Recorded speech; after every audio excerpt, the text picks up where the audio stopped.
Bonjour, c'est un nouveau numéro d'une histoire, une question. Je suis Laurent Kiven et mon métier jusque-là, en tout cas ce que j'en disais, c'était de favoriser l'émergence. Et c'est toujours vrai, mais j'ai décidé d'annoncer maintenant une finalité plus précise, qui est d'oser le conflit et d'éviter la violence. Je vous invite à aller voir sur mon site, si vous voulez en savoir plus.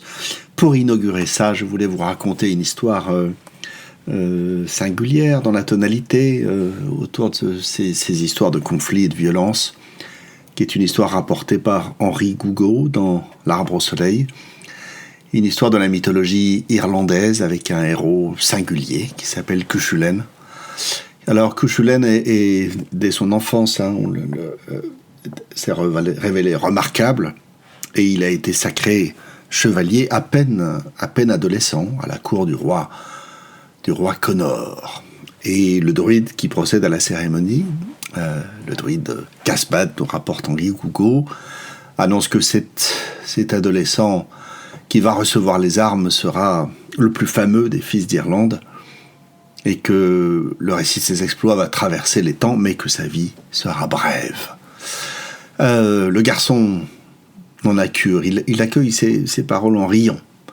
Et il dit « Peu m'importe que ma vie soit brève, pourvu qu'elle soit belle et glorieuse. » Et à peine armé chevalier, il traverse la foule et bondit sur son char. Il va livrer bataille au plus terrible parmi les ennemis du roi Conor, de son roi.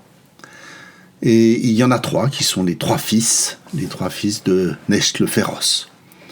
À la fin d'un festin, ces 3-là, qui sont des énormes colosses, ont juré d'abattre autant de guerriers de Conor qu'il y a de chênes dans les forêts d'Irlande. Cuchulainn est devant leur manoir. L'aîné se dresse droit sur le rempart, les poings sur les hanches, il est immense. Il accable le héros d'insultes. Il ne craint personne, il est invulnérable. Il prend dans son poing, le héros, Cuchulainn, justement, prend dans son poing une balle de fer trempée et de toutes ses forces la jette sur lui. Cette balle traverse le front du colosse, si promptement qu'elle dessine un rond de ciel bleu. Et pendant un bref instant, avant que le géant ne s'abatte aux pieds du héros. Alors le deuxième apparaît, celui-là est, paraît-il, invulnérable. On ne peut le tuer que du premier coup de lance. Du haut du rempart, il bondit dans le champ devant Cuchulainn. Il a une épée immense, un bouclier immense. Il est là, prêt à bondir. Cuchulainn lance son javelot. La pointe traverse le bouclier, traverse la cuirasse, traverse la poitrine et cloue le corps du géant contre un chêne millénaire.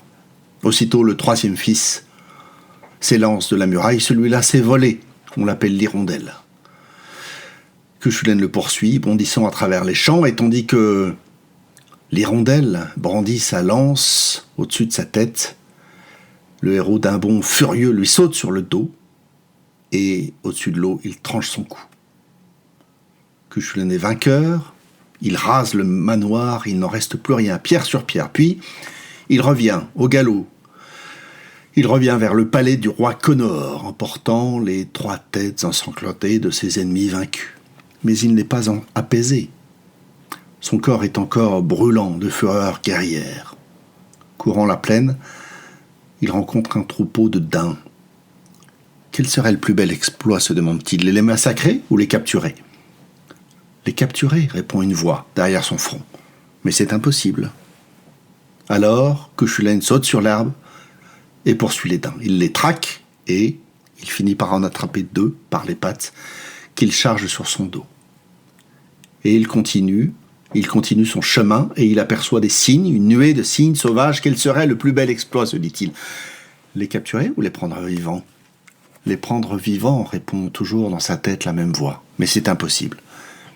Il va pourtant y parvenir et revenir au manoir de Conor avec les têtes de ses ennemis, avec les daims qui galopent à l'arrière et les cygnes blancs à la tête de son cheval. Il est encore brûlant de fureur guerrière. On l'amène 3 grands récipients d'eau glacée. il est si plein de cette ardeur guerrière que les pavés brûlent sous ses pieds.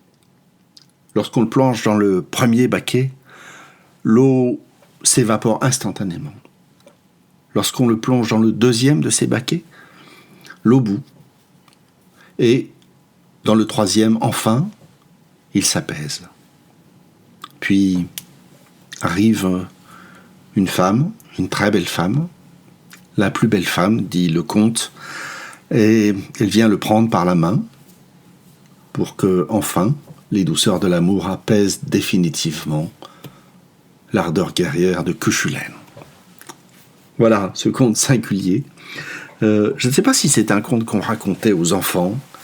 Je suis surpris, et j'ai toujours été surpris à la fois par cette incroyable brutalité que rien ne vient démentir dans l'histoire, et à la fois cette fascination qu'il exerce sur moi.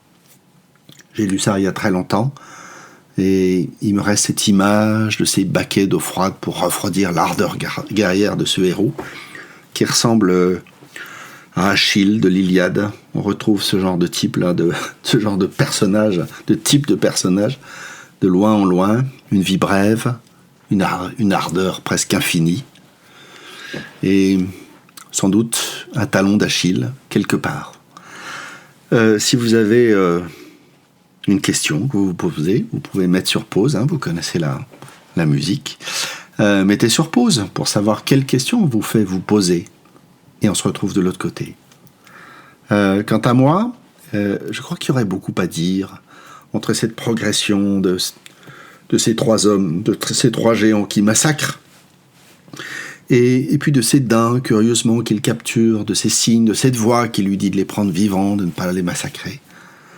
La question que très personnellement, moi, ça me fait poser, et c'est pour ça que peut-être c'est quand même une histoire pour les enfants, c'est l'histoire de la toute-puissance face à la méchanceté, face à l'injustice, face à l'agression de ces trois-là qui ont décidé de faire des massacres.